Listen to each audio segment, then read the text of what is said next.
Bienvenidos a otra emisión de Piel a Piel con Miriam Raquel, esta vez en compañía nuevamente del doctor Guillermo Stern, quien es médico pediatra, también homologado aquí en España, pero actualmente está trabajando en la ciudad de Caracas, desde donde se conecta.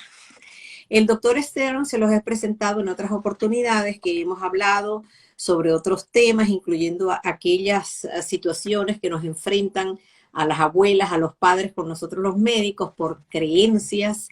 Y también hoy lo hemos querido invitar porque él tiene una larga trayectoria en relación al tema de las anemias, de esa falta o disminución o alteración en la constitución, porque a veces no en el número puede estar bien de glóbulos rojos, pero esas cositas que están por dentro o la formación del mismo glóbulo rojo puede estar alterada y entonces hablamos de carencia o de disminución de hemoglobina. Eso lo vamos a definir después. El doctor entiendo que ha sido presidente incluso de algunos comités científicos de anemia, grupos de trabajo de anemia para América Latina en años pasados, y también ha pertenecido a varias comisiones de la Sociedad Venezolana de Pediatría y Puericultura, de la cual los dos seguimos siendo miembros.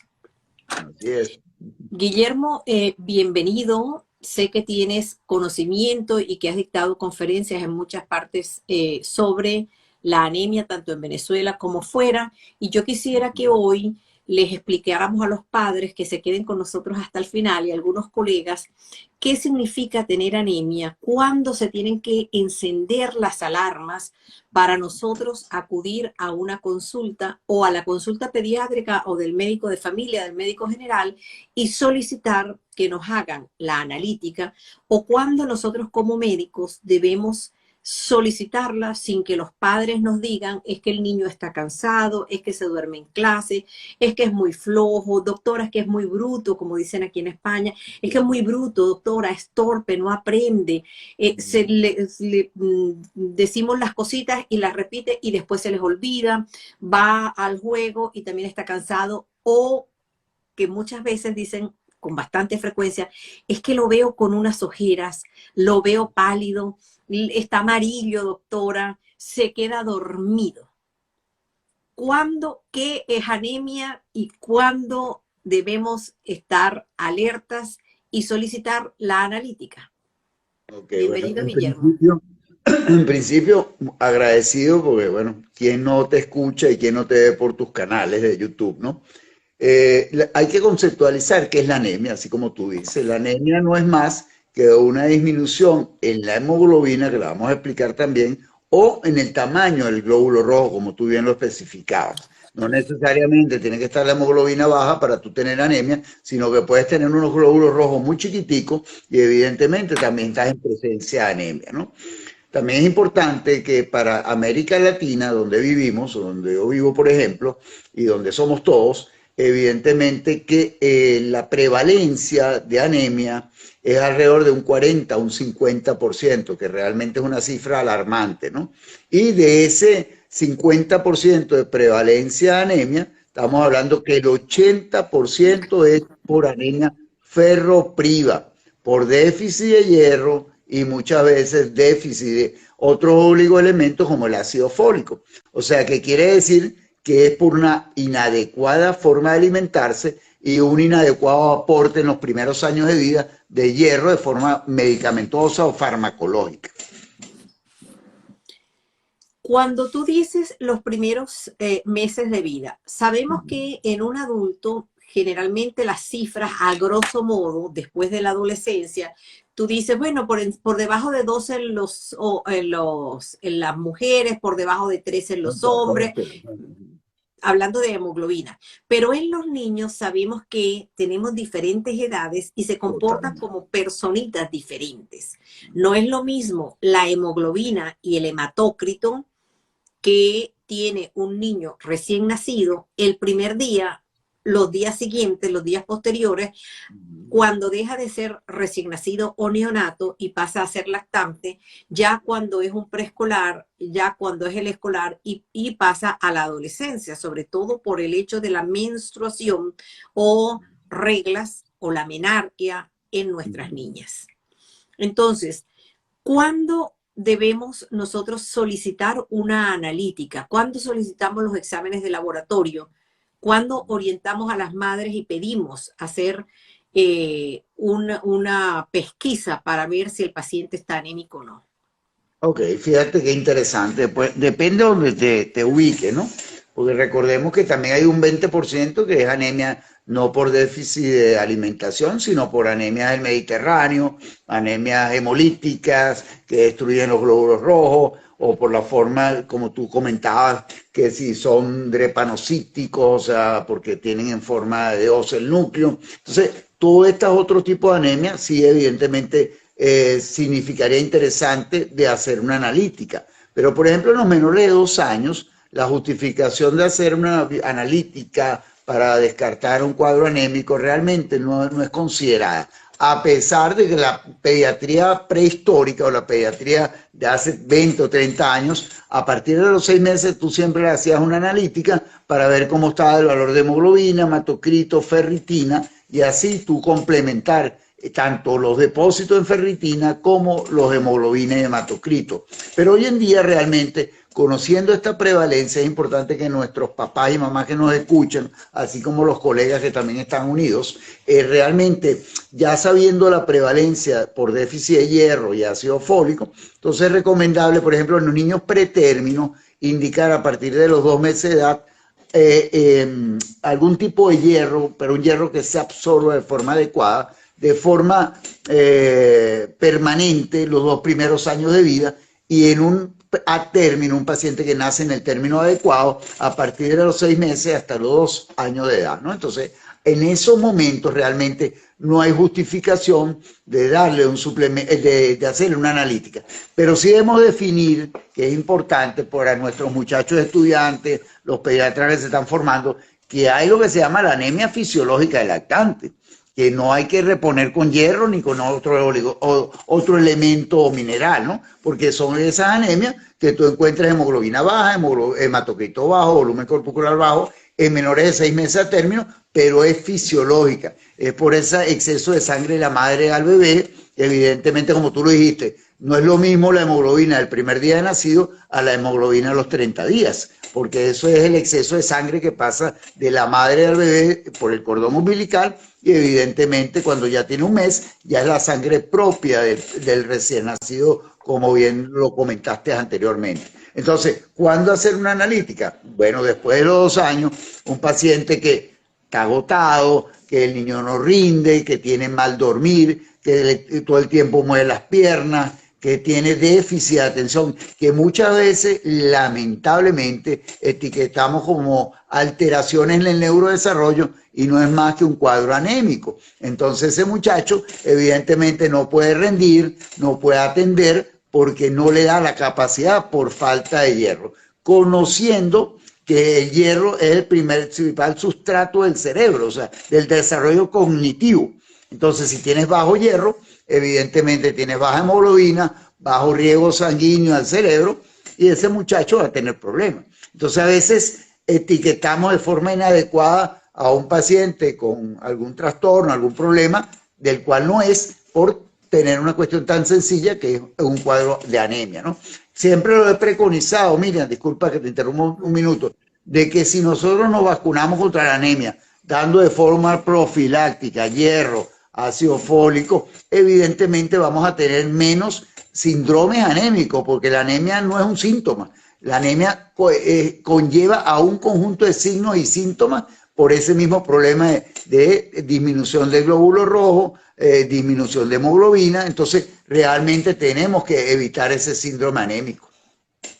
Muchas veces, como decías tú, pues además de la piel pálida, las mejillitas, los labios pálidos, que a veces las mamás hacen una eversión del párpado inferior y entonces aquello no se ve rosadito, sino que más bien se ve pálido. Los niños pueden estar irritables. El niño, como decías tú, que a lo mejor tiene una frecuencia cardíaca rápida porque la hemoglobina está baja y necesita compensarlo para El llevar organismo no oxígeno, lo reconoce, exacto. sobre Tiene todo que al notar. cerebro, pero pueden tener dolores de cabeza, pueden tener también mareos, desmayos, y también pudiera aparecer algo muy importante que lo estudiábamos hace muchos años, pero que se ve. Y a veces es porque no lo interrogamos o las madres no les parece, o sea, no lo toman en cuenta. Sí, sino que le atribuyen al síndrome de piernas inquietas, a dificultad para respirar o algún otro síntoma y no se dan cuenta de que el niño a lo mejor está rascando la pared para comerse los minerales que consigue allí y que nosotros lo estudiábamos y lo La conocemos pica, ¿te en el acuerdas? La argot pica. médico como pica, así como pica de picar. Entonces son esos Ajá. niños que tienen una deficiencia de hierro, son deficiencias nutricionales y comen, incluso mastican hielo. Esos son Ujú. signos que pudieran alertarnos cuando estudiamos las clínicas, la semiología, cómo se presentan las enfermedades. Pues suelen comer tierra, se comen la arcilla, rompen las paredes para comer también. Porque Les le gusta arde también el estómago, es importante lo que tú dices, porque le molesta, le arde, y él necesita mitigar ese dolor por la ferropenia, por la disminución de hierro, por falta por la hemoglobina baja, pues. Vale, entonces fíjate, hay muchos mitos y creencias que yo quisiera que comentáramos Desmitificar. algunos de ellos porque sé que no da tiempo para todo, pero por lo menos antes se decía que la leche materna después de cierto tiempo no se debería dar porque lejos de nutrir al bebé después del año, ayudaba a que el niño tuviera un déficit de proteínas y de calorías. Hoy en día sabemos que eso no es así, que el aporte calórico de una madre que tiene, que su cuerpo conoce y sabe que su niño ya tiene 2, 3 añitos, esa leche que va cambiando, así como cuando sale el calostro, cuando el bebé nace, que lo que sale es calostro, esas gotitas que son hiperconcentradas en la sustancia que necesita ese recién No nacido debe para perderse. alimentarse y va cambiando a medida que va aumentando, pues también sabemos que hay nutrientes allí. Pero quería preguntarte, hubo una época que se dijo que los niños, como esto se supone que va, sobre todo cuando son carenciales, porque tienen una mala ingesta o están mal alimentados como la mayoría de los niños y ustedes los padres no lo reconocen o, vamos a decirlo mejor, no lo saben, no se han dado cuenta que es así, no lo concientizan, aunque hayan oído algunas cosas como a nosotros hablando de buena y excelente nutrición. Pero entonces a veces encontramos unos padres que quieren darle suplementos vitamínicos o quieren darle hierro a los niños. Y en una oportunidad se dijo que era preferible no darlo, como aquello el organismo se va adaptando progresivamente a esa carencia y adaptándose a que la hemoglobina ya no esté en 13 o 14, sino que la hemoglobina vaya bajando a 12, a 11, a 9 o a 8 y de allí que no deberíamos transfundir si no había un sangrado o una pérdida de sangre, también se decía que no deberíamos estar dando suplementos de hierro para tratar de evitar que el organismo, o mejor dicho, sí, para no impedir que el organismo por sí mismo produjera el hierro. ¿Qué tienes tú al respecto que contarnos? Bueno, hay varias. Primero quiero saludar aquí a varias colegas. La doctora Liz Cisnero, gran amiga, colega. La doctora Norelis también, que está por acá. Y bueno, y tiene unas preguntas que después vas a leer ahí probablemente. Mira, primero en principal lo que tú comentaste, la lactancia materna, el mejor alimento que tiene el niño y evidentemente no baja la cantidad de hierro, ni baja la cantidad de hemoglobina, ni compite con nada. Eso es importante. Así como la lactancia materna le aporta los requerimientos necesarios al niño, las fórmulas infantiles mal llamadas enriquecidas con hierro tienen un hierro que se llama un hierro ferroso, una sal ferrosa. Esa sal ferrosa combinada con el polvo que tiene la leche artificial, la leche mal llamada humanizada, evidentemente inhibe la absorción de ese hierro, supuestamente una sal ferrosa, que te dice que es complementado con hierro. Por un lado, para que la gente se quite el mito de que esas fórmulas infantiles le van a aportar hierro al niño. Eso por un lado.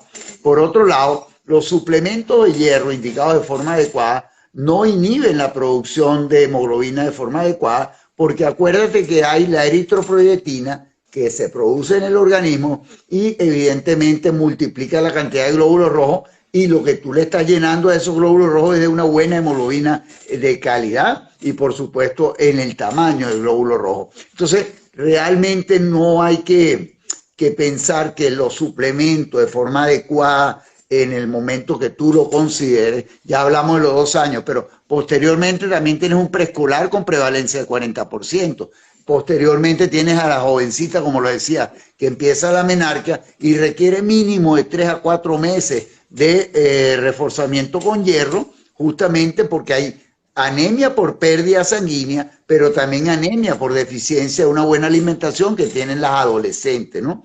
Y asimismo llegamos hasta el embarazo. El embarazo es importantísimo, el consumo de hierro, de ácido fólico. Entonces, cuando nosotros vemos, y quiero aclarar bien esto, esos complementos que tienen una serie de elementos, calcio, vitamina D, hierro, tenemos que entender que todo lo que nos enseñaron nuestros profesores de fisiología, de fisiopatología, todos esos transportes de hierro, de calcio, compiten entre ellos. Entonces, cuando tú usas esas supervitaminas que tienen de todo, Miriam, y a todos los colegas que están ahí, lo que estás haciendo es una inhibición de elementos con elementos. Entonces, uno con otro.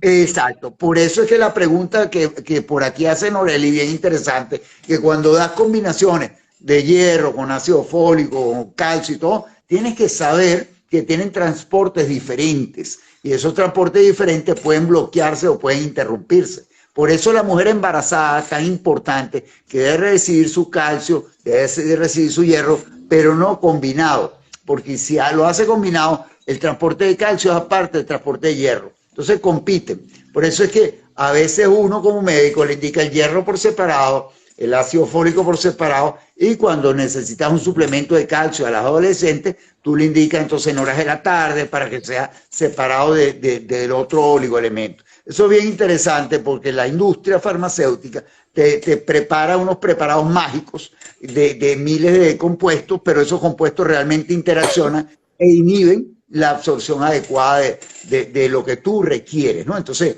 creo que hay que aclarar. Y bueno, tenemos que también hablar de la alimentación, lo que tú comentabas. O sea, pensamos muchas veces que nuestros niños comen bien porque llega la abuelita y le dice, yo le doy la espinaca de Popeye, yo le doy la guayaba, que le doy vasos y vasos de jugo de guayaba.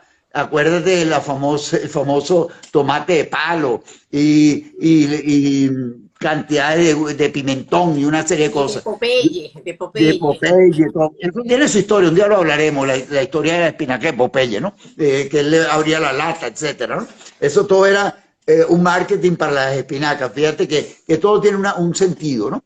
Pero lo importante es que la calidad de los alimentos que debemos consumir influyen en una buena absorción de hierro, en un buen aporte de hierro, que muchas veces se puede complementar con hierro de forma farmacológica. Pero si tú tienes una buena alimentación, probablemente no requieras de eso. Entonces creo que hay que desmitificar un poco de que el niño toma remolacha, que el niño toma pimentón, espinaca, etc. Entonces, ¿dónde está ese hierro? ¿Dónde está? ¿De dónde los alimentos te aportan el hierro? Los principales alimentos que aportan el hierro es la proteína animal. Por ende, los vegetales no tienen hierro absorbible, que es lo que llamamos el hierro hemínico, el hierro que se absorbe por el ser humano. Entonces es un hierro no hemínico, evidentemente no tiene absorción, pero el hierro hemínico está justamente en la proteína animal. Entonces el muchacho puede comer desde carne, pollo, pescado, huevo, morcilla, que la morcilla es rica realmente en cantidad de hierro, las vísceras, el hígado de pollo, el hígado de res.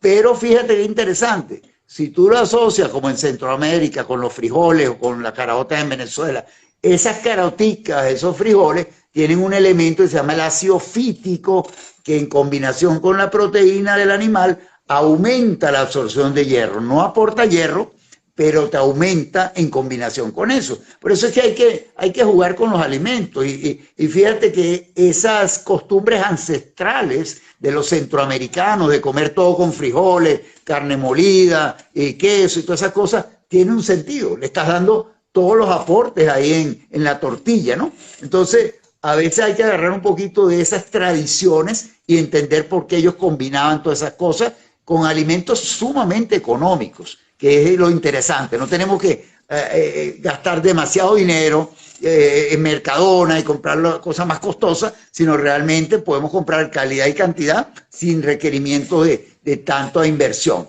Y olvidemos de los engaños de los alimentos enriquecidos con hierro, porque los cereales enriquecidos con hierro, todo eso realmente lo hemos conversado y lo hemos conversado en otros live con otras personas, ya son alimentos transgénicos, sumamente procesados y evidentemente no hacen bien. Y con una carga calórica y con una carga de azúcares muy altas. A mí me asombra y me da tristeza porque siento que se engañan a los ciudadanos cuando sabemos que la Organización Mundial de la Salud ha dicho desde hace muchísimo tiempo, y no que lo digan ellos, sino que los estudios que se producen a nivel de universidades, a nivel de hospitales, a nivel de nosotros los médicos, que los niños menores de 2 años no deberían consumir ni sal ni azúcar, por lo menos hasta los 2 años. Entonces resulta que tú vas y te consigues que las madres cargan el primer yogur, para no decir el nombre comercial, el primer chocolate, para no decir el nombre comercial, que los hay aquí. Entonces, el mini, el nombre, el diminutivo. El huevito de Pascua, de una marca. Y que son riquísimos en azúcares. Y la cantidad de cereales que aportan y que contienen azúcar, e incluso que tienen leche, proteínas de leche completas, ni siquiera hidrolizadas, ni mucho menos. Y las madres se lo dan a los pacientes. O también aquellas madres que creen que están dando proteína cuando van y compran un jamón, que como les digo yo, ese jamón ni es de York, no es de York. Igual que la salchicha, le dan ese plástico, porque es una cosa plástica, es una cosa demasiado sintética y que cuando tú lo lees, tiene una cantidad de sustancias que sabemos que incluso son sustancias que están catalogadas como cancerígenas. Causa-efecto, y algunas otras, y yo no sé, pero entonces yo me pregunto, ¿y por qué los venden? ¿Por qué están en el mercado y por qué permiten que se haga la promoción para niños? Y hablando de esto, quería preguntarte, porque eso también fue tema de algunos congresos, cuando generalmente tú en Venezuela, pero en muchos otros países, el adolescente, sobre todo, incluso los niños y muchas familias son adictas al botellón de refresco, sobre todo de las colas negras, para tampoco decir nombres. Y se hablaba de que incluso había interferencia cuando se ingería hierro y se tomaban los refrescos. Bueno, fíjate, eso va con los refrescos, pero también va con las infusiones de té. Tú sabes que las infusiones de té, como los refrescos, tienen unos elementos que son los taninos y los fitatos. Todo eso disminuye la absorción de hierro. Por eso tomarte con un refresco, con una cola negra, tomarte con un té, que por supuesto no sea un té natural, porque hay tés naturales. Por ejemplo, yo ahorita me trajo un colega de Estambul, un té de manzana, que yo ya tuve en Estambul una oportunidad y lo consumía, que nada más son las manzanas con una cierta preparación, pero sin ningún tanino ni fitato, y evidentemente no produce problema. Pero cuando son té de bolsita o té preparados como tal, ellos tienen esos elementos que más allá de producirte problemas en la absorción del hierro, son esencialmente, originan también taquicardia paroxística. Son disruptores endocrinos, ¿sí? Tienen sustancias que actúan como disruptores endocrinos, posicionándose en los sitios donde deberían ir las verdaderas hormonas, ¿sí? Eso es así. Ahora, ¿qué deberíamos recomendar a las madres para evitar, ni siquiera para tratar, sino para evitar que su niño tenga anemia? Porque lo comentaste someramente, pero está claro y hay que decírselos así, Si su niño tiene una hemoglobina baja, sobre todo en el periodo de crecimiento rápido, que son esos primeros 2, 3 Dos añitos, incluso años. hasta los 5 años, no es que no siga creciendo el cerebro, por supuesto que va a seguir creciendo y desarrollándose, y hoy en día sabemos que la regeneración y la renovación es hasta que uno se muere, dependiendo de las condiciones del paciente, por supuesto. Pero, ¿qué recomendar? Porque tienen que recordar que un cerebro que no se desarrolla, que tiene una hemoglobina baja, eso lo decíamos hace 40 años cuando nosotros estudiamos, Mm. pero hoy en día también se sigue manteniendo que aunque tú después le des la carga de hierro, aunque tú después corrijas esa hemoglobina, Es ese cerebro, irreversible. esa deficiencia, eso quedó allí. Eso quedó como Es una marca, así irreversible. como cuando las uñas a nosotros se nos alteran. Ujú. Entonces, ¿cómo evitar que este niño termine siendo un niño anémico? Ok, fíjate qué interesante tu pregunta, porque cuando hablamos de analítica, ¿qué pide un pediatra normalmente? Una hematología, y ahí ves hemoglobina, hematocrito, algunos vemos, que es el deber ser, volumen corpuscular, el tamaño del glóbulo rojo, pero los demás, nadie interpreta más cosas, pero tenemos que pedir algo muy importante en esa analítica, que es la ferritina, que es la forma como se deposita el hierro en la sangre, y es justamente el que va a aportar cuando hay déficit de hemoglobina el hierro necesario para complementar nuevamente la hemoglobina. Entonces tenemos, evidentemente, para que las madres entiendan, cuando uno hace terapia con hierro o cuando vamos a ver una hemoglobina que puede estar en un valor normal, pero puede tener una ferropenia, o sea que en caso de un requerimiento de hemoglobina por una neumonía, por un cuadro clínico que la requiera, esos niveles de hemoglobina circulante bajan y evidentemente si tú tienes una ferritina baja, tienes un bajo depósito y no vas a poder reponer esa hemoglobina circulante. Por eso creo yo que en las analíticas no puede haber una analítica para evaluar anemia que no tenga hematología y ferritina, ¿ok?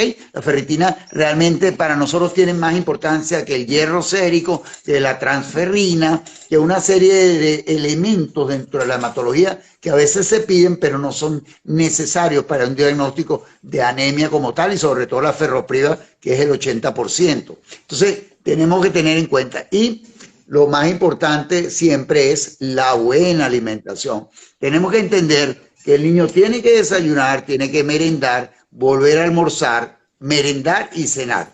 Como lo dijiste tú, sin azúcares, sin té, sin colas negras, pero entonces tenemos que darle proteína en sus alimentos, tenemos que darle en la merienda probióticos, ya sea en las formas de yogures naturales, etcétera, porque la microbiota también tiene un juego muy interesante y lo podemos conversar en cualquier momento. Entonces, realmente la alimentación evita la anemia, evita la ferropenia y por supuesto evita una serie de consecuencias. Y cuando hablamos entonces de este niño que no está rindiendo en la escuela, de mamá y papá, no piensen que va a tener un TEA, porque la gente siempre dice, no, mi hijo tiene características de que tener un trastorno del espectro. No, no, no, y a veces lo diagnostican erradamente, pero es un muchachito que puede estar mal alimentado.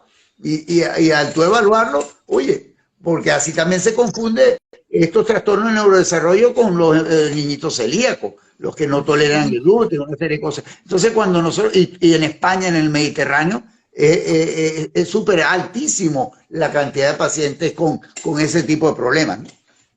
Fíjate que cuando tú mencionas lo de la analítica y hablaste de que puede estar baja, porque de hecho es así, tú puedes tener una disminución de la hemoglobina por sí misma, por una mala nutrición, pero pueden haber disminución de esos glóbulos rojos porque se estén destruyendo más rápido de lo normal, de lo que se produce en la vida media de un glóbulo rojo, el tiempo desde que sale de la médula ósea, de los huesos planos, hasta que envejece y desaparece, son aproximadamente 120 días. Entonces, hay algunas condiciones en que esos globulitos rojos, esas células rojas, se producen, pero se destruyen rápidamente, que son las anemias hemolíticas.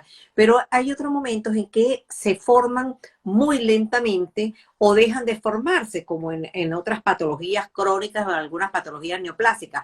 Pero también tenemos que la constitución, como decíamos, esté alterada.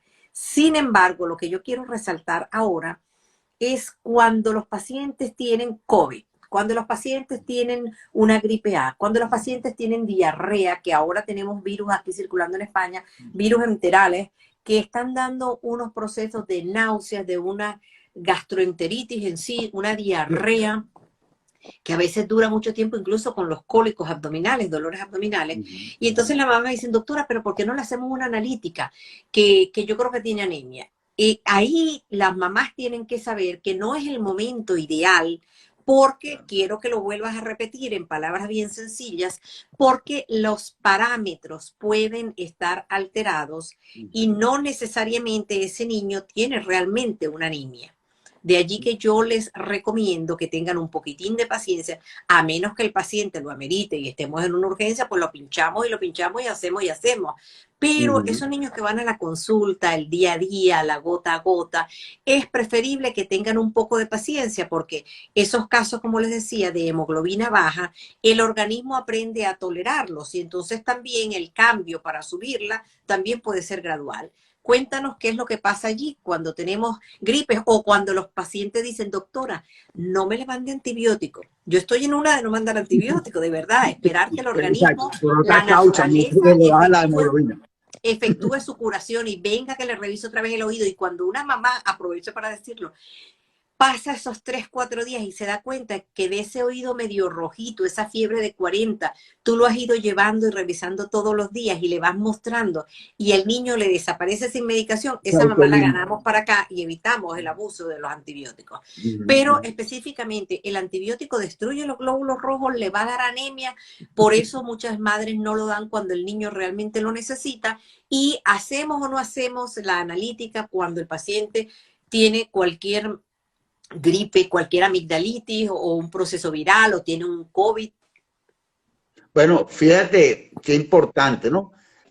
Cuando nosotros tenemos cuadros gastrointestinales, como tú lo estás mencionando allá en Europa y aquí en Venezuela, o sea, ahora hay circulación de muchos enterovirus, lamentablemente. Y ahorita en Venezuela tenemos también la Salmonella tifi y la Paratifi, o sea, que tenemos fiebre tifoidea que con agua hirviendo a más de 100 grados centígrados en ebullición, la salmonela no fenece, ¿no? Ella se mantiene, o sea, entonces tenemos que entender que esos muchachitos con mucha diarrea, vómito, etcétera, van a tener lo que se llama hemoconcentración, sencillito. Esa hemoglobina va a estar como muy alta y va a tener algunos valores altos, pero porque está prácticamente concentrándose por falta de líquido y de electrolito, ¿no? Entonces, de repente nos da una hemoglobina, un muchachito que manejaba 10 en 12, pero es porque está hemoconcentrado. Tú tienes que mejorar la clínica y evidentemente vas a ver que el valor real son 10. Ahora, cuando tienes enfermedades como el COVID, enfermedades que de verdad que son consumidoras de oxígeno, como las neumonías, en el caso del COVID, etcétera, tú tiendes a bajar el valor real de la hemoglobina, el hematocrito, el volumen corpuscular medio, pero no lo puedes corregir ahí, porque a menos que tú requieras de emergencia un tratamiento que, como tú lo dijiste, me encantó, y yo también lo hago igual, uno para transfundir, inclusive los hematólogos de hoy en día, tú realmente tienes que tener demasiados parámetros en la mano para decir, este muchachito está demasiado descompensado y lo vamos a transfundir. En ese caso tenemos hasta el dengue, que a veces con 30.000, 40.000 plaquetas, tú lo dejas tranquilito porque tiene buenas plaquetas de calidad y no es la cantidad lo que te va a evitar el sangramiento, sino la calidad de las mismas, ¿no? Entonces, es interesante. Y hacia Andalucía, por ejemplo, tú puedes tener cuadros de dengue por la migración, o sea que las enfermedades no son nada más del trópico o de África. Y menos ahora que los aviones están en todas partes. Y los barcos y la carga de un sitio para otro y los migrantes, ¿no? Entonces, realmente tenemos que considerar que hay muchas patologías en las cuales, como tú dices, ese no es el momento para hacerle una analítica a ver si está anémico. Me da mucha gracia, Miriam, porque eso es como cuando van a la consulta y entonces el chamo tiene, vamos a suponer, tiene una infección urinaria o tiene una otitis media. Doctor, vamos a aprovechar para hacer el control de niño sano. Le digo, señora, yo mentiría a mi juramento. O sea, yo no le puedo hacer que el niño está sano cuando tiene una otitis o el niño está sano y tiene una diarrea. Pero quieren aprovechar ese momento como para que tú le hagas los exámenes y todos esos exámenes, como tú lo dijiste, van a salir totalmente alterados. Y eso no va a ser un parámetro para decir que es anémico o no anémico, ¿no? O te dicen, bueno, ya que estoy aquí, voy a aprovechar para... o ya cuando van saliendo se devuelven, doctora, ¿y por qué no me le mandan la analítica? Entonces, cuando tú le dices eso, sin embargo, hay madres que, claro, eso precisamente, por eso decimos que el arte de la medicina es eso, ese toma y dame, eso que estamos diciendo ahora, a lo mejor cuando estamos frente al paciente no lo ponemos exactamente igual así en práctica. Y entonces en algunas oportunidades tú dices, bueno, pero nunca le has hecho nada, ves la angustia de una madre y tú dices, bueno, mamá, vamos a hacerlo. Pero cuando viene la analítica y te encuentras con que tiene todos las V, todas las HCM, los volúmenes corpusculares, la hemoglobina, la concentración de hemoglobina corpuscular media y demás, ahí en la raya, 70 y es a 72, 80 y es 83. Y entonces la madre, pero doctora, está mal. Y todo el Eso rojo también, bajo. claro, eso también tienen que saberlo. ¿De dónde salen esas cifras que nosotros utilizamos para catalogar si algo es normal o no?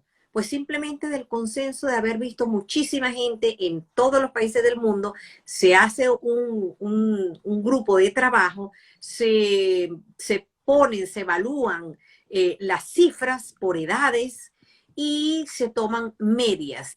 El hecho de que usted esté un poquitico por abajo, un poquitico por arriba, no significa nada. Peor aún, aquellas madres que te llegan, a ver, y te dicen, doctora, tome, aquí le traigo para que me vea la analítica. ¿Y quién te indicó esta analítica? ¿Dónde está el bebé? No, no lo traje. ¿Pero quién le indicó la analítica? Me lo indicó otro doctor y es que usted no me la puede ver. Le digo, no, no debería vértela. Muy de Yo acuerdo. te voy a ver eso que tú dices, yo te voy a mirar un papel, pero yo no puedo emitir juicio porque tengo que ver la condición de ese niño. Y peor aún, cuando le preguntas, cuando tú ves que hay a lo mejor una hemólisis, ¿sabes qué? Y entonces lees por allí y ves suero hemolizado.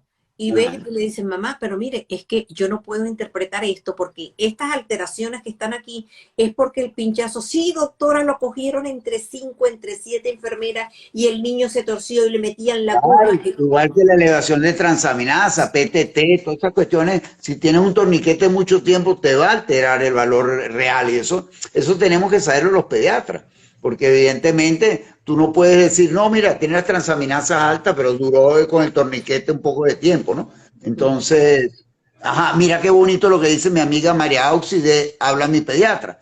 Vemos niños, no exámenes. Siempre lo digo. Y yo también lo hago y lo harás, Miriam, seguro tú, de que cuando te llegan ese paciente, doctor, usted es el quinto pediatra o el quinto médico que lo está viendo, aquí le traigo todos los papeles para que usted vea, no. Usted va a empezar de cero conmigo y me va a decir qué es lo que tiene su hijo. A mí no me interesa ver exámenes, porque los exámenes, como decía un maestro que yo tuve en el hospital, el doctor Elías Toro, con el doctor Fran Valeri, cuando estábamos haciendo nuestro posgrado, él decía, los exámenes a veces, en vez de orientar, confunden. Entonces, si tienes un paciente que lo está viendo bien, ¿para qué le vas a pedir un examen de laboratorio? Si tú tienes un paciente que vas a dar de alta con una neumonía, etcétera, pero el paciente está bien, ¿para qué le vas a pedir una hematología control? Para que después te den a unos títulos diferentes y tú vas a tratar el laboratorio, vas a dejar hospitalizado al papel de laboratorio o al paciente, al niño. Entonces, de verdad, esta intervención me encanta lo que está comentando María Auxi de Habla mi pediatra. Vale, María Auxiliadora, pues muchísimas gracias por estar allí.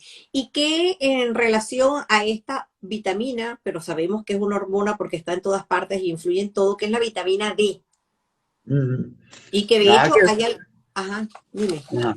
No, realmente no hay ninguna indicación en pediatría, o sea, eso a menos que tenga algún problema, un hipertiroidismo, un hiperparatiroidismo, o sea, alguna patología como tal para sustituirlo con vitamina D. No hay criterio, no hay criterio, ni tampoco los polivitamínicos. Recordemos que hay las vitaminas hidrosolubles, como la vitamina B, C, que la puedes tomar en exceso y la va a eliminar por la orina sin problema, pero tiene la vitamina liposoluble, la A, D, la E, la K. Entonces, cuando tú tienes un polivitamínico, tú tienes que saber también que puede haber hipervitaminosis, o sea, un exceso de vitamina que te va a producir problemas. Entonces, yo soy contrario a los complejos vitamínicos. Yo pienso que los alimentos dan las vitaminas necesarias.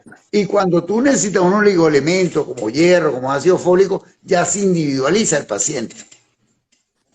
Y bueno, hay algunos, por lo menos aquí en España, generalmente a los niños menores de 1 año se les suplementa con vitamina D a todos, ¿vale? Hasta más o menos los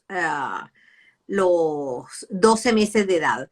Y hablaba en una oportunidad en un congreso de dermatología pediátrica, un especialista en un laboratorio y nos decía que estaban por cambiarse, para que sepan, los niveles o las titulaciones quedaban como normales o como deficiencia moderada o como deficiencia leve o como normales los valores de vitamina D, porque llamaba la atención que incluso cuando tuvimos la pandemia en pleno apogeo del COVID, que la gente no salía ni nada de eso, se comparaban los valores tomados en ese momento a todos los que llegaban al hospital y tomaban muestras para hacer cualquier analítica, también cogían para hacerle las titulaciones y se veía como, o sea, y después recibiendo el sol en verano, y la gente seguía siendo con deficiencia de vitamina D.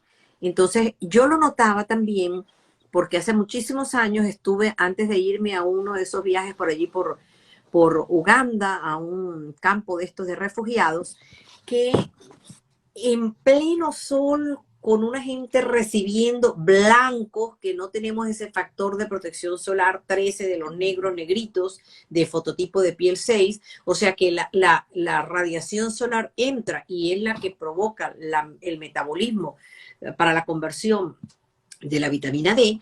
Entonces, esos pacientes también tenían en su mayoría deficiencia moderada o incluso más baja. Y hoy en día, bueno, estamos esperando, no he leído ningún artículo al respecto, pero tendremos que invitar a algún endocrinólogo para hablar sobre la vitamina D como una hormona que es, porque es que está en todas partes e influye para todo. Recomendaciones a las madres. Yo empiezo siempre primero. Lactancia materna única y exclusivamente hasta los 6 meses de edad. Única, exclusiva, pero sígala después hasta que usted quiera, recordando que no se dice, no decimos hoy en día y sabemos, como decíamos antes, después del año, de los 2 años, su bebé se va a morir. No. Sí alimenta porque el organismo es tan sabio que se amolda la producción, la necesidad a los requerimientos de la edad del niño que esa madre parió.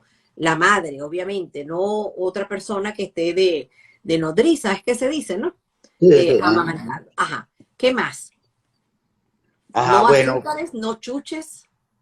Bueno, nada, o sea, yo creo que el que compra la chuchería son los padres, ¿no? Tú sabes que aquí hay unas propagandas de chuchería que dice, te comes uno y te comes todo. O sea, fíjate el poder adictivo que tienen las chucherías cuando las tienes en la alacena de tu casa, ¿no? O sea, yo creo que en ninguna casa debe haber galletica, nada de esas cosas, ni aquí, por ejemplo, los jugos empacados, hay cantidades que la gente lo mete en la lonchera. Eso es pura azúcar, las compotas estas de marca es pura azúcar, o sea, y realmente a mí me gustó cuando tú hablaste de que pueden contener lácteos, pueden contener gluten, o sea, fíjate qué interesante que cuando fabrican... Disruptores endocrinos de por sí. Pero fíjate lo interesante, que ellos te hacen la advertencia para cuidarse la espalda, pero imagínate cómo preparan una salchicha que te diga, puede tener derivados lácteos, puede tener derivados... Entonces, ¿cómo la preparan que pueda tener derivados? O sea, entonces ahí se ve que es un mezclón de un poco de cosas, o sea, es una cuestión muy procesada. Tenemos también que recordar a esas mamis que no creen en la lactancia materna o a esos colegas que interrumpen la lactancia materna, que el alimento más procesado que existe es las fórmulas infantiles. O sea, evidentemente, desde que es un recién nacido, le metes ya una fórmula, estás dándole todos los azúcares posibles, estás dándole un alimento ultra procesado como cualquier harina posterior, ¿no? Entonces, creo que lo que tú hablas del azúcar, que no se le debe dar porque crea un poder adictivo, así como los edulcorantes, o sea, realmente el sustituir el azúcar por el edulcorante sigue siendo más o menos lo mismo. Sí, y es muy peligroso precisamente por los componentes que tienen. Y una parte importante para recalcar de nuevo, la parte del adolescente. Por lo menos aquí en España hay trabajos que hablan, tú hablabas de un 40% de prevalencia de las anemias, me imagino que en todas las edades pediátricas, pero aquí más o menos el 20% de la población de adolescentes tienen una anemia ferropénica. Y Era fíjate que chatarra. se dice que el 11% de los adolescentes sanos, de los chicos sanos, presentan carencias porque son de carencias de hierro, pero desde el punto de vista nutricional. Y lo Claro, peor es que la deficiencia de hierro que se presenta después, sobre todo en las niñas, cuando tienen la primera regla. alimentación. Yo de hecho he tenido varias recientemente y las mamás van porque me dice, doctora, es que está sangrando demasiado. Y ese es uno de los factores que pudiera, porque ya sería por pérdidas, que pudiera, iba a decir, aumentar la deficiencia, no bajar los niveles Hemoglobina. de la hemoglobina en sangre. Entonces son Pero poblaciones de riesgo que tenemos que tener quiero, quiero, máximo seguimiento y vigilancia. quiero tocar algo porque tú eres especialista en piel. Fíjate que la mala alimentación y la alimentación muchas veces inadecuada te puede producir expresión en la piel. Uno como pediatra, la mamá dice, no, se brota, le sale un eczema o una urticaria y realmente no serán los alimentos, porque muchas veces empiezan los problemas respiratorios frecuentes. Entonces, no, pone un colchón antiácaro, pone no sé qué, y el problema son los alimentos que lo expresa el organismo en la piel. Claro, porque fíjate, no, a veces dicen, no, pero es que lo llevé al alergólogo y le hizo todo y no consiguió nada. Y yo soy un ejemplo. Yo me he dado cuenta de que como algunas cosas y me han testeado en los grandes hospitales aquí en España, me han hecho lo que ustedes se imaginen y no damos con qué. Y de repente cuando se me ocurre y me salgo de donde no debería y me como algo ultra procesado y luego me doy cuenta, entonces no todos los componentes que son miles están en kit, en En los procesado en laboratorio para poder ser testeado y medir si usted es alérgico o no a eso. Son miles de sustancias. Eso es igual como cuando llegan y me dicen, doctora, pero usted no le puede pedir. Claro, yo puedo pedirte una batería de virus, te puedo pedir virus respiratorios, te puedo pedir un múltiple viral para hacerte a ver. Pero el hecho de que no sea COVID, el hecho de que no sea rinovirus, el hecho de que no sea un virus sincicial respiratorio, el hecho de que no sea una gripe A, no significa que no es un virus. Que yo no tenga y que no haya descubierto qué virus es, porque no solamente eso, puede que yo no tenga el kit para testearlo, pero es que puede ser que ni siquiera nos hayamos dado cuenta de que ese animalito existe y está allí, o esa sustancia existe y está allí. Eso es bien importante que lo sepan los padres, porque no es que ese doctor no sabe y resulta que apareció por allá. No, eso que tú estás diciendo es completamente verídico, es completamente real, porque bueno, como te digo, lo padezco. Entonces, cuando un chico tiene déficit de atención, cuando un chico está fatigado, cuando un niño tiene disminución de la capacidad del aprendizaje, no se vayan directamente a que puede ser un TDAH o algún otro trastorno de estos de concentración.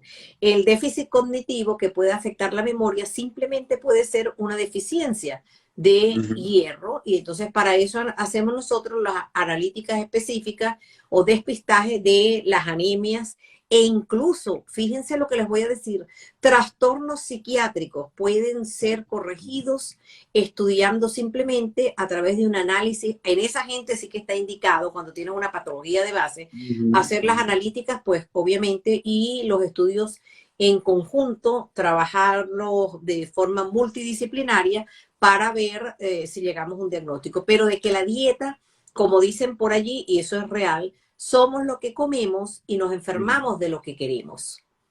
Fíjate algo importante que quiero recalcar, lo que hablabas de la irreversibilidad de los problemas cuando quedan, ¿no? En los primeros 2 años, la sustitución con hierro, o sea, o la complementación en la alimentación con hierro de forma farmacológica, con un buen hierro, porque eso es importante. Muchas veces no leemos la etiqueta y estamos hablando de colegas, ¿ok? Entonces, un cc de esto te aporta nada más 20 miligramos de hierro elemental, pero ¿qué tipo de hierro, no? O sea, si es una sal ferrosa, si es un paulimaltosato, si es una proteína férrica, eso tenemos que entenderlo mucho porque depende de eso la absorción. Y depende de eso que si tienes que comerlo en ayunas, tomarlo en ayunas o tomarlo después de las comidas. O sea, hay diferentes clases de hierro. Muchas veces damos hierro, pero no sabemos la concentración real del hierro. Entonces, es importante. A veces, estos días me decía un paciente, no, conseguí este hierro. Me tomó la foto. Resulta que en 15 mililitros de ese elixir, de ese jarabe, había nada más 20 miligramos de hierro. Si tú calculas que cuando tú vas a hacer dosis terapéutica de hierro, de forma sencilla aquí, que es mínimo 7 miligramos por kilo día, evidentemente cuando tú multiplicas en un chamito que tiene 10 kilos, le toca 70 miligramos, o sea que si en 15 ml tiene 20, imagínate cuánta ponchera de líquido tienes que darle de ese elixir, ¿no? Entonces, tenemos que entender de que cuando manejamos mantenimiento de hierro para evitar la anemia, como la vacunación para la anemia, o sea, cargas la ferritina, mantienes un buen nivel de depósito y entonces más o menos de 2 a 3 miligramos por kilo por día, eso te mantiene los 2 primeros años sin riesgo de la prevalencia del 40%. Y si vas a manejar terapéutica, siempre entender que son mínimo 3 meses, porque si tú al mes le haces un control de laboratorio, eso es interesante para no hacer analíticas recurrentes y Eso es repetitivas. bien, bien importante. Exacto, tienes que darle chance para que esa hemoglobina circulante, que es la que primero aumenta con la ingesta de hierro, entonces a los 3 meses tú vas a ver elevaciones de 1 gramo y medio de hemoglobina. No lo vas a ver al mes. Y después de esos 3 primeros meses tienes que llenar el depósito, que es la ferritina. 6 meses más de tratamiento. Entonces, las terapias con hierro son largas. Y los mitos, Miriam, que me preocupan siempre, que si le mancha los dientes, que si le da estreñimiento, miles de cosas para no darle hierro a los niños. O sea, llega un momento... Aquí, y basándose en eso que comentábamos de que un adolescente por lo menos puede perder unos 15 a unos 30 miligramos de hierro en una menstruación, estoy hablando de normal, ¿sí? Y que no están cubriendo, como decíamos, la ingesta, porque existe un 11% de esos adolescentes sanos que les decía que pueden presentar una carencia nutricional. Aquí existe un hierro que, aquí donde te estoy hablando desde España, un hierro sucrosomial, que supuestamente tiene, según los estudios, tiene muy buena absorción, que la biodisponibilidad del producto es excelente y que no provoca eso que tú me estás diciendo, interacción con otros alimentos y tampoco provoca, ¿cómo se llama esto? Diarreas, cólicos, o algunos hablan incluso de que por el contrario es de estreñimiento, por eso de la idiosincrasia de cada persona Claro, a a cualquier responder fármaco. a un producto. Y entonces la recomendación para los adolescentes, que recuerden que cada territorio y cada raza también es distinta. Ahí también tenemos variaciones. Pero en términos generales recomiendan una ingesta aproximada para los varones que sea de 12 miligramos al día y para las niñas de unos 15 miligramos al día. Obviamente que lo correcto sería por la comida. Y si hiciera falta, pues con suplementos de este hierro que tiene muy fácil y muy buena absorción. Y también tenemos que entender que el hierro se absorbe en la forma de mínica, en hierro 3. Ya perdió justamente el radical libre, de hierro 3 pasa a hierro 2 y de esa forma no pega en el estómago, no, o sea, una consecuencia. Lo otro que se me había pasado, eso que tú hablabas, los 2 primeros años, si tú no complementas con hierro, vas a tener daños irreversibles al nivel del sistema nervioso central, que no lo vas a recuperar. Yo siempre les decía, no, aliméntalo bien, cree en la lactancia materna, olvídate de las chucherías, no le compres las cosas con azúcares porque el niño tiene las calorías vacías, y entonces no va a comer comida, doctora, que no quiere comer. Pero si tú lo que le ofreces a un niño son chuches, obviamente que por el sabor, no es que no le quiero dar esto porque es amargo, eres tú la que sabes que es amargo, el niño nunca ha probado eso, y entonces pues él, si se lo da, él lo va a consumir. Entonces, hay muchas creencias o falsas creencias en relación a la alimentación con los pequeñitos, que nosotros mismos somos los que mal educamos al chico. Y Cierto. sobre todo con el baby led weaning, el déjalo que coma solo, Eso es algo que a mí me parece fascinante cuando el niño ya obviamente tiene más de 6 meses y se logra sentar bien y que él empiece a comer. Hay un producto excelente que se llama aguacate, que se consigue en todas partes, porque aquí, a pesar de que no hay De que el siembras como aguacate allá tal, es negro, es feo. A mí no me gusta el aguacate allá por la presentación. el aceite de oliva extra virgen procesado en frío, no darle zumos, no darle jugos de frutas, aunque sean frutas naturales, porque tienen demasiada carga. Se eh, fermenta. sí, y también lo de los cereales, que me parece muy importante que los comentaras, las galletitas, todas esas Y algo sustancias. más que hablaba de alimentación el otro día con Paz, que está también en España, está en Galicia, que es nutricionista. Hablábamos también de las frutas fuera de temporada, por ejemplo, en España, porque aquí la temporada siempre es todo el año, pero que son alimentos muchas veces uvas sin pepa, patillas sin pepa, evidentemente son modificados, o sea, son transgénicos, no son naturales. Entonces, comer la fruta de la temporada. No solamente eso, sino que cuando tú vas a la tienda y compras, sobre todo las pasas que a mí me encantan, pero cuando me doy cuenta de la cantidad de grasa que tienen, que obviamente no es de las mejores, porque tú sacas el precio y la calidad de los productos y te das cuenta que no es lo máximo, ¿no? Eso también influye. Entonces, el hierro debería ser de la lactancia materna y a medida que el niño vaya creciendo, pues de alimentos que no comentamos de paso, de las familias que son veganas, que van a tener un déficit de complejo B12, Y los ¿sí? niños no tienen la culpa, o sea, si la familia es vegana, el niño tiene que alimentarse bien. O sea, él no decide que el adulto decida por él, ¿no? Eso tiene sus pros y sus contras y debería uno un día conversar también de eso, el derecho ¿Alguna, del niño. alguna pregunta o comentario que nos quedara sin haberlo comentado, sin No, haberlo aquí leído? vamos a ver rapidito, porque de verdad que creo que se tocó bastantes temitas interesantes. Hubo mucha gente participando, me encanta porque muchos colegas, farmacéuticas y todo eso. Aquí, por ejemplo, aquí dice Noril y Marlene, felicitaciones a ambos por tan excelente ponencia, me encantó. Realmente yo creo que esto es educación médica continua, lo que tú haces con tu canal, lo que yo hago el día a día, y creo que es interesante que nos escriban para sugerir temas. Y esto es un tema sumamente importante, es un tema, o sea, el problema de la anemia no todo, tú sabes que cuando yo haga conferencias de anemia a nivel mundial, una de las cosas que siempre pensé que no iba a traer público médico y resulta que se llenaban los auditorios porque la gente, tú le preguntabas qué es la hemoglobina, no sabía qué es el hematocrito y no sabía y es lo primero que tú Y, pides una y, hematología. y cuando vas a tratar de descubrir cómo es el manejo o cómo se conecta la ferritina, la transferrina, la saturación, ahí quedamos peor. Entonces, Mira, aquí hay una pregunta de una colega. Dosis terapéutica de hierro en niños. La dosis terapéutica es de 5 a 7 miligramos por kilo día. Eso es importante. Y la dosis de mantenimiento de 2 a 3 miligramos por kilo día.